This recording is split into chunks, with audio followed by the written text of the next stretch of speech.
제 커넥션 연결짓기 5번째 시간입니다. 우리 다 함께 제목 읽어보시겠습니다. 나와 너를 연결하라. 마태복음 7장 12절 말씀 준비 시작. 그러므로 무엇이든지 남에게 대접을 받고자 하는 대로 너희도 남을 대접하라. 이것이 율법이요 선지자니. 아멘. 우리는 여태까지 연결짓기 시리즈 4번째 했고 오늘 5번째 시간입니다. 이제 연결짓기는 중요한 주제라고 말씀드렸죠. A와 B가 연결됨으로써 창조적인 생각을 얻을 수 있고 전체를 조망할 수 있고 또 A로부터 B에게 에너지를 공급해 줄 수 있다 말씀을 드렸습니다.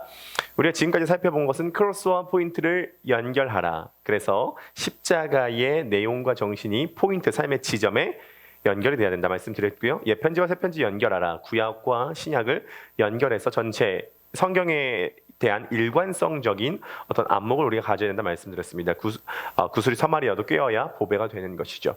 과거와 미래를 연결하라도 함께 살펴보았습니다. 그래서 야곱 스토리를 통하여서 어떻게 과거와 미래가 하나님의 복으로 연결되는지 우리가 함께 살펴봤고요. 지난주에 시냇가와 나무를 연결하라. 우리가 시냇가에 심겨진 나무가 될 수 있었던 이유는 복 자체이신 예수 그리스도께서 복 있는 자는 죄인의 자리에 앉지 않지만 그분이 죄인의 자리에 앉으실 뿐만이 아니라 죽으셔서 우리가 복 있는 자가 되었다. 그래서 우리가 시냇가에 심겨져서 그런 영양분을 얻게 되었다는 말씀을 드렸습니다. 오늘 5번째 시간으로 나와 너를 연결하라라는 제목으로 함께 말씀을 한번 나눠보도록 할 텐데요. 결국은 이제 신앙이라고 하는 것은 나와 하나님과의 관계를 어떻게 풀어가느냐, 동시에 나와 다른 사람과의 관계를 어떻게 풀어가느냐에 대한 부분인 거죠. 죄는 나와 하나님과의 관계 단절만 이루지 않았습니다. 죄가 들어왔을 때 하나님과의 관계가 단절되고 나서 바로 사람과 사람과의 관계가 단절되었죠. 그래서 아담에게 선악과를 왜 먹었냐라고 하나님께서 물어보셨을 때 아담은 바로 하와에게 책임 전가, 합리화를 했죠. 하나님께서 주신 저 여자가 나에게 이 선악과를 먹으라고 했습니다 라고 얘기를 하게 된 것이죠. 사람과 사람과의 관계가 끊어지게 되었습니다. 이때부터 나와 너의 관계가 끊어지게 된 것이죠. 그래서 우리가 다시 한번 복음으로 하나님과의 관계가 연결이 될 때에 그 다음에 사람과의 관계가 연결되는 것이 매우 중요합니다. 나는 나로 존재할 수 없습니다. 나는 반드시 너와 연결이 되어서 존재한다는 거죠. 인간은 하나님을 떠나서 살 수 없습니다. 너무 당연하죠. 마찬가지로 사람은 사람을 떠나서 살 수 없습니다. 그래서 우리는 사람과 함께 잘 연결되는 것이 매우 중요합니다. 오늘 좀 인용할 사람 중에 마틴 부버라고 하는 이 철학자가 있는데요. 오늘 책 2권을 좀 많이 인용을 하려고 하는데요. 첫 번째 우리 사진을 한번 보여주시면요.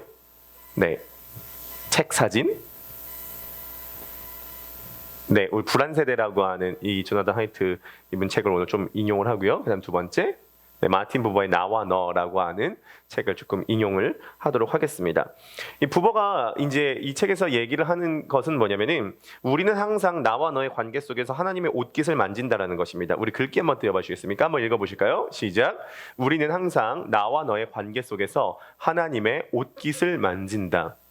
그러니까 우리는 사람과의 관계 속에서 하나님의 옷깃을 만지고 하나님의 사랑을 경험하게 됩니다.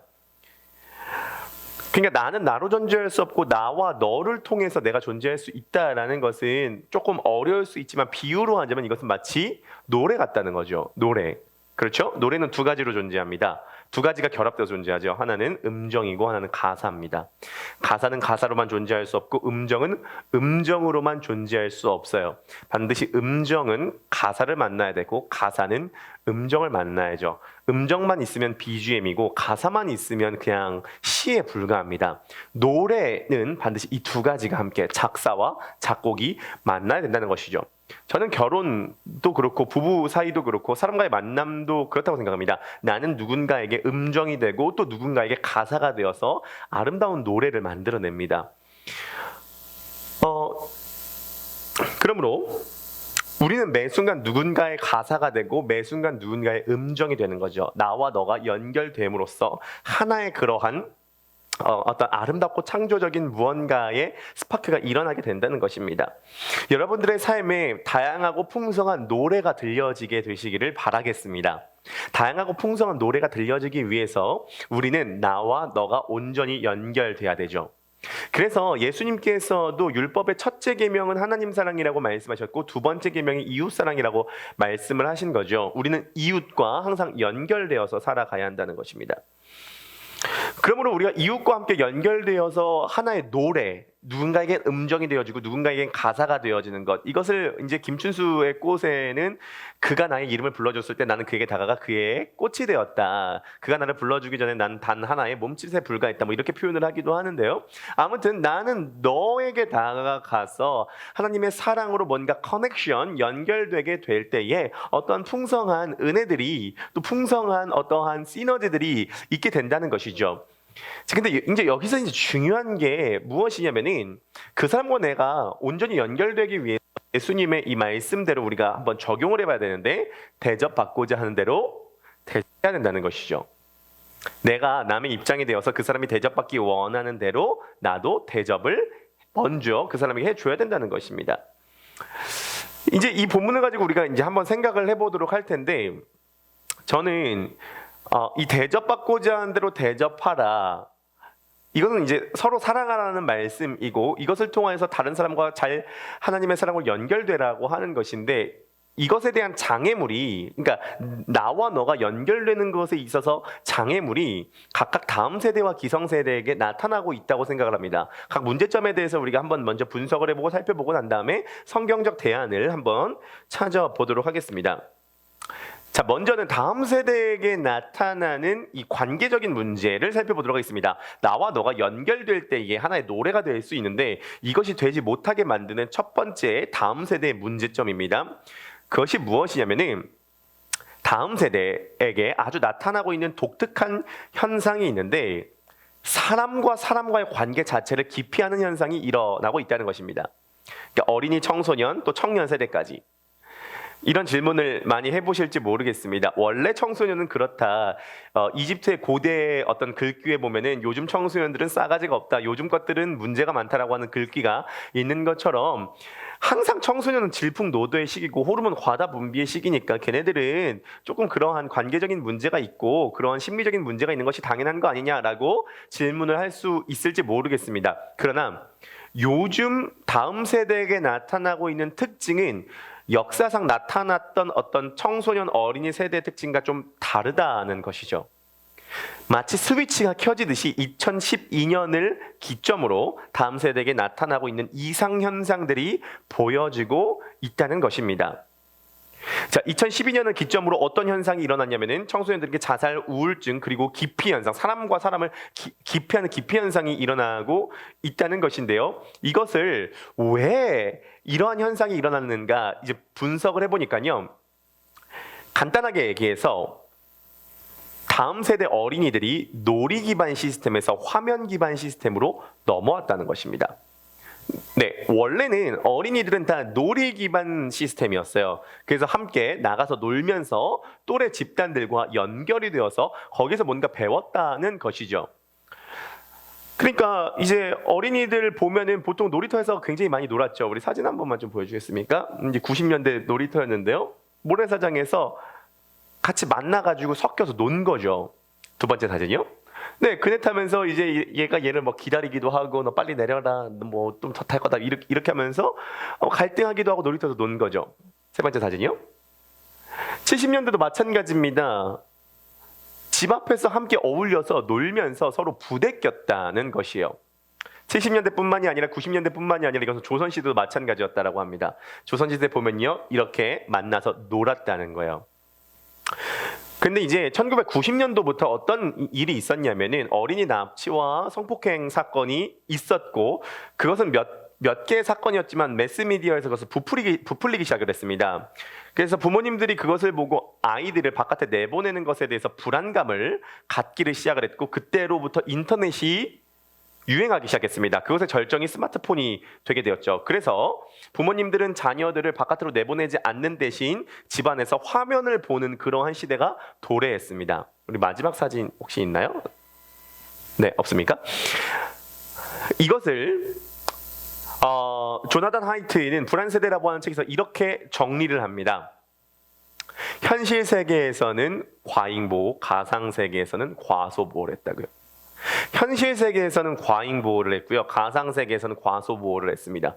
놀이 기반에서 화면 기반으로 넘어오게 된 것입니다. 나타나는 특징은 뭐냐면 지금 다음 세대 아이들은 단순히 청소년 시기에 나타나고 있는 질풍노도의 싸가지 없음이 아니라 지금 사람 자체를 기피하는 고립감의 현상이 두드러지게 나타나고 있다는 것입니다. 그래서 실제로 지금 유럽이나 미국에서는 청소년들에게 담배를 금지한 것처럼 인스타그램이나 이러한 SNS를 차단해야 된다라고 하는 법적 발의가 지금 활발하게 논의가 되고 있다는 것이죠.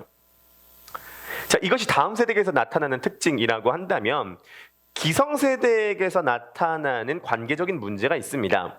우린 너와 내가 연결이 돼야지만이 하나의 노래가 되는 거죠. 대접받고자 하는 대로 대접할 때에 하나님의 사랑이 그 관계 사이에서 싹 틀 수 있는 것이고요. 그리고 너와 나의 관계 속에서 하나님의 옷깃을 우리가 만질 수 있게 되는 거죠. 하지만 다음 세대에서 지금 나타나고 있는 문제는 뭐냐면 관계 자체를 기피하는 고립감의 현상이 일어나고 있고 이것은 점점 심해질 전망입니다.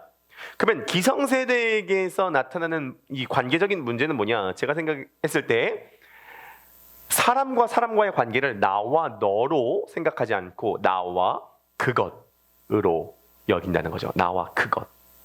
뭘 의미하죠?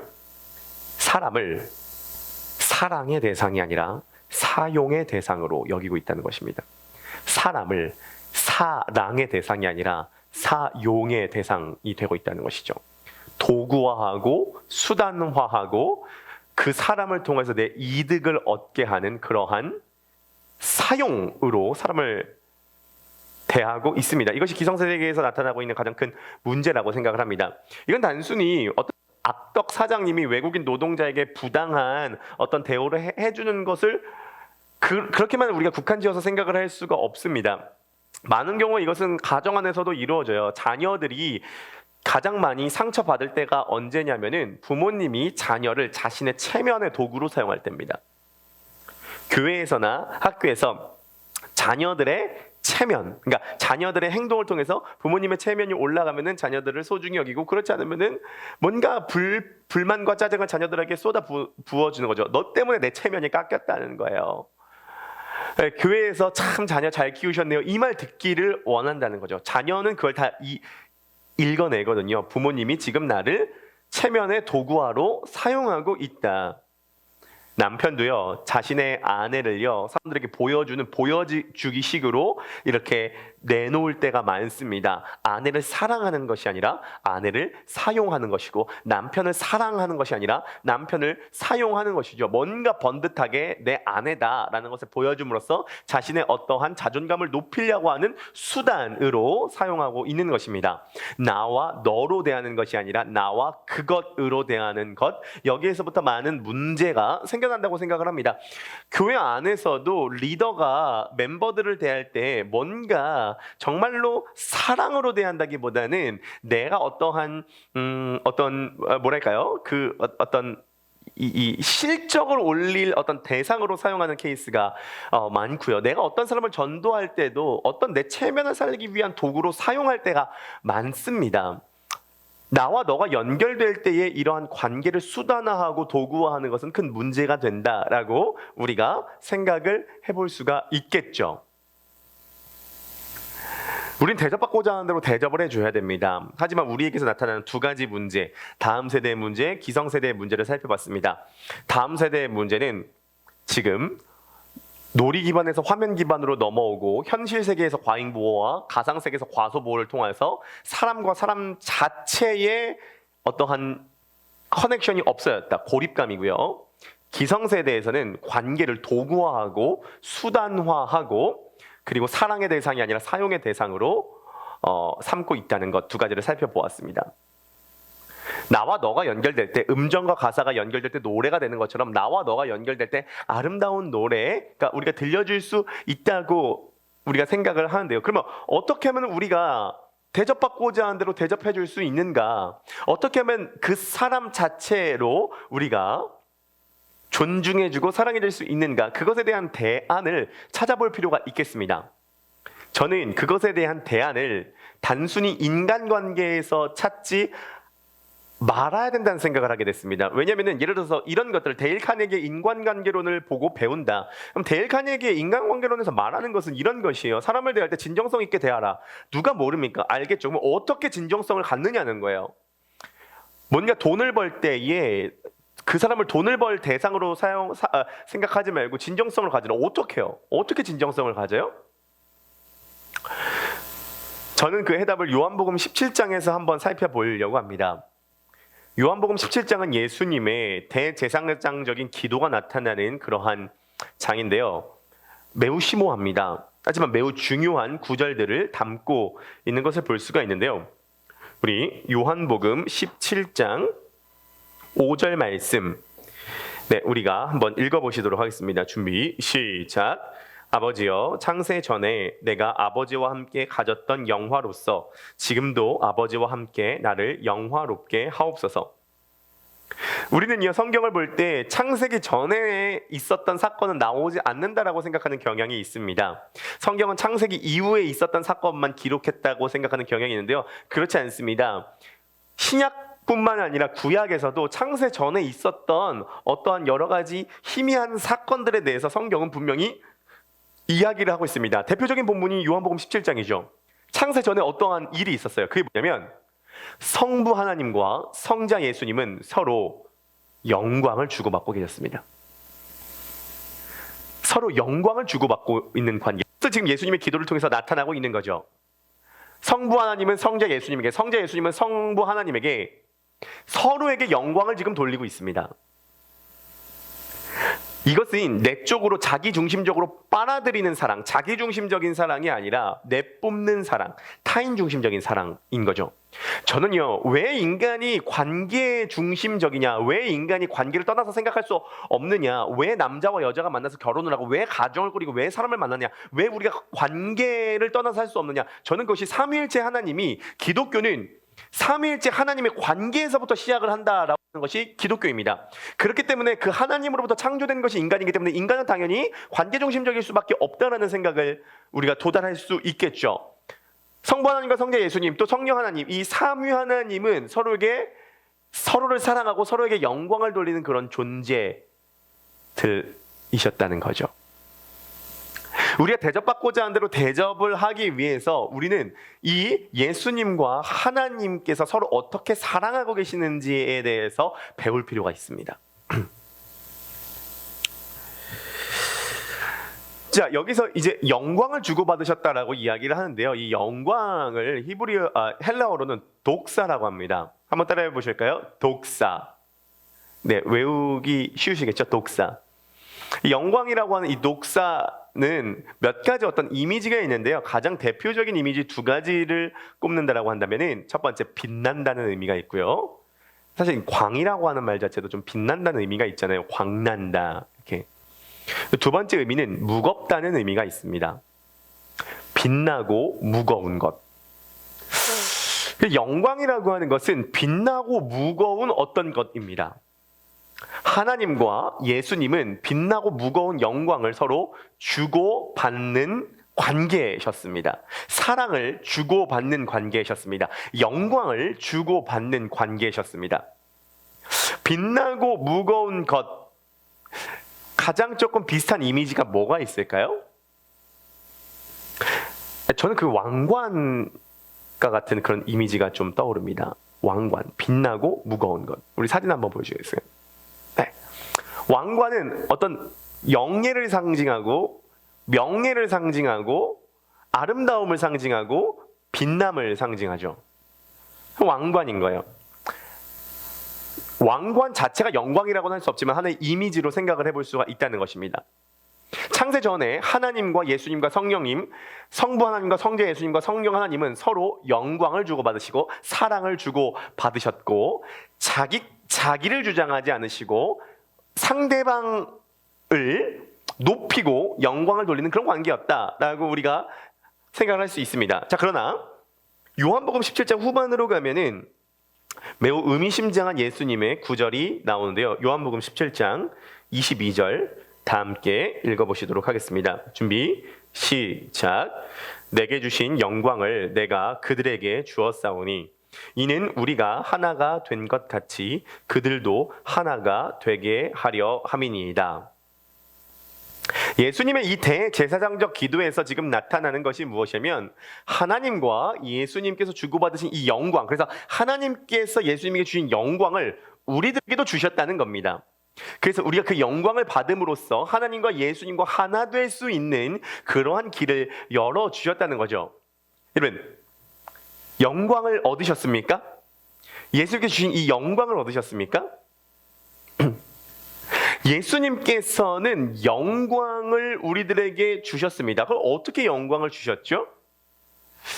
요한복음을 보면은, 우리가 요한복음 앞에 부분을 자세히 살펴보면은 예수님께서 아직 영광을 얻으시기 전이다라고 하는 표현이 많이 나옵니다. 영광을 얻으시기 전, 그리고 영광을 얻었다라고 하는 표현을 많이 갖습니다. 그럼 이 영광을 얻으시기 전이다, 영광을 얻으셨다라고 했을 때 그때가 언제냐는 것입니다. 요한복음을 보면 예수님께서 영광을 얻으신 그 모든 시기는 어디를 지금 지목하고 있냐면 예수님의 십자가 사건을 지목하고 있습니다.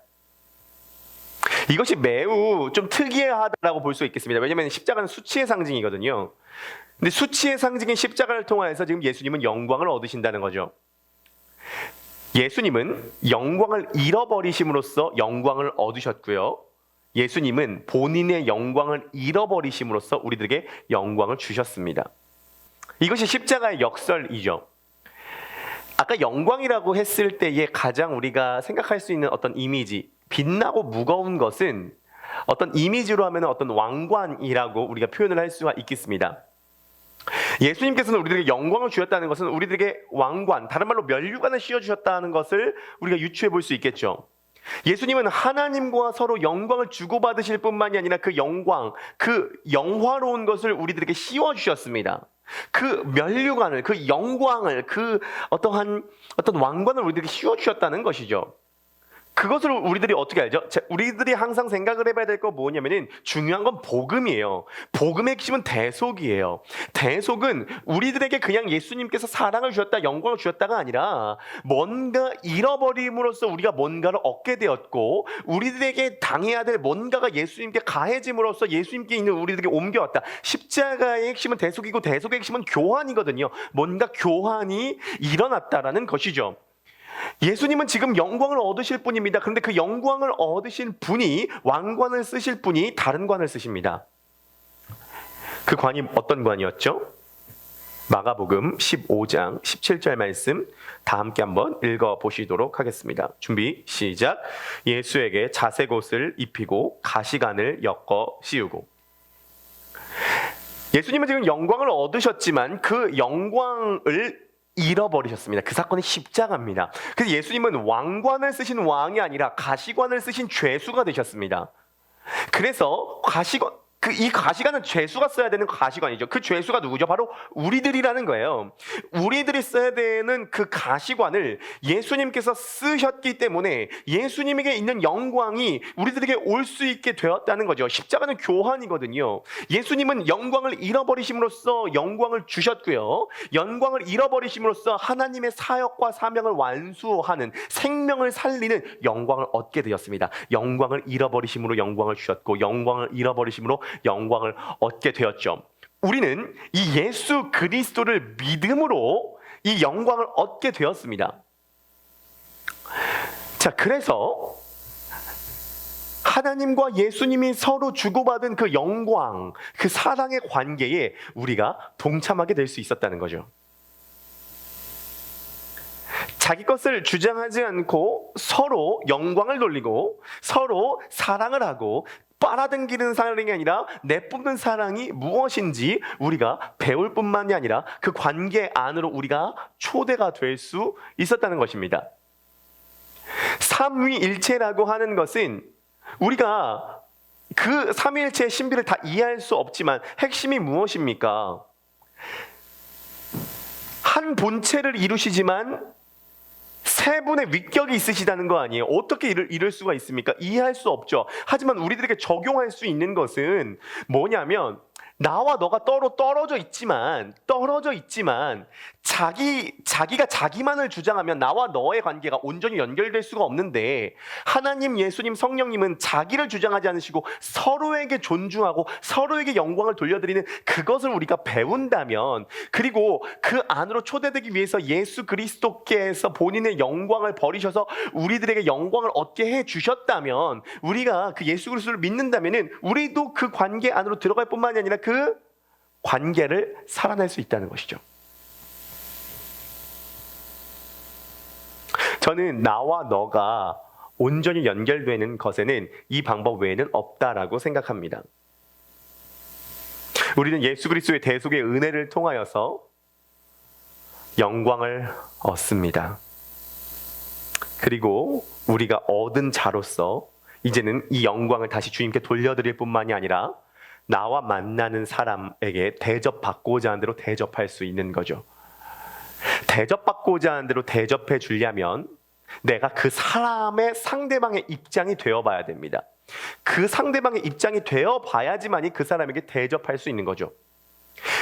예수 그리스도께서 이 땅 가운데 오셨다는 건 뭐냐면, 성육신이라는 건 뭐냐면, 내가 내 입장에서 널 이해하는 것이 아니라 내가 너 입장이 되어서 너를 이해하겠다는 거죠. 그래서 예수님께서는 대접받고자 하는 대로 대접해 주시기 위해서 이 땅 가운데 하나님 자체이시지만 인간의 몸을 입고 오셨다는 것입니다. 우리는 이 복음의 원리를 통하여서 대접받고자 하는 대로 대접하라가 어떤 것인지 알아가고 배워가는 것이죠. 다음 세대에게서 나타나는 특징은 사람 자체를 기피하고, 기성세대에게서 나타나는 특징은 사람을 사용하지만, 예수 그리스도는 사람 가운데 한가운데 오셔서 그 사람을 이해할 뿐만이 아니라 그 사람을 대신해서 죽을 만큼, 그래서 그 사람이 영광을 얻을 만큼 자신을 낮추셨습니다. 우리가 이것을 정말 믿고 바라보고 그 분을 묵상하고 그 십자가에 가까이 다가가면 다가갈수록 우리는 하나님과의 관계만 회복이 되는 것이 아니라 사람과의 관계에도 회복이 될 수 있게 됩니다. 누군가에게는 음정이 되어주고 누군가에게는 가사가 되어줌으로써 함께 아름다운 노래를 부를 수 있는 관계로 나아가게 된다는 것이죠. 오늘날에 있는 모든 갈등은 결국 인간과의 갈등 문제입니다. 우리는 자꾸 누구 탓을 하죠. 엄마 탓이야, 아빠 탓이야, 나를 이렇게 키운 아빠 탓이야, 나를 이렇게 키운 엄마 탓이야, 우리나라는 대통령 탓이야, 목사님 탓이야, 리더 탓이야, 너 탓이야, 뭐 성도 탓이야. 누구 다 탓을 합니다. 남편 탓이야, 아내 탓이야, 내가 널 잘못 만났어야, 이렇게 다 탓을 합니다. 이것이 하나님과의 관계가 깨어져서 인간과의 관계가 깨어진 아담과 하와로부터 계속 내려오는 우리 인간의 죄성입니다. 이것을 깨워버리는 것이 바로 예수님의 십자가 사건이고 삼위 하나님의 사랑의 방식인 거죠.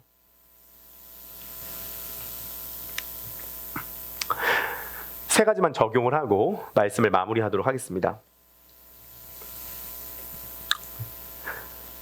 첫 번째로요, 너와 내가 연결되기 위해서 삼위 하나님의 관계를 많이 배워가시기 바라겠습니다. 삼위 하나님의 완전한 관계를 배워가세요. 서로 어떻게 사랑하시고 어떻게 영광을 돌리시는가. 자기가 자기에게 영광을 돌리지 않고 서로 어떻게 영광을 돌리시는가.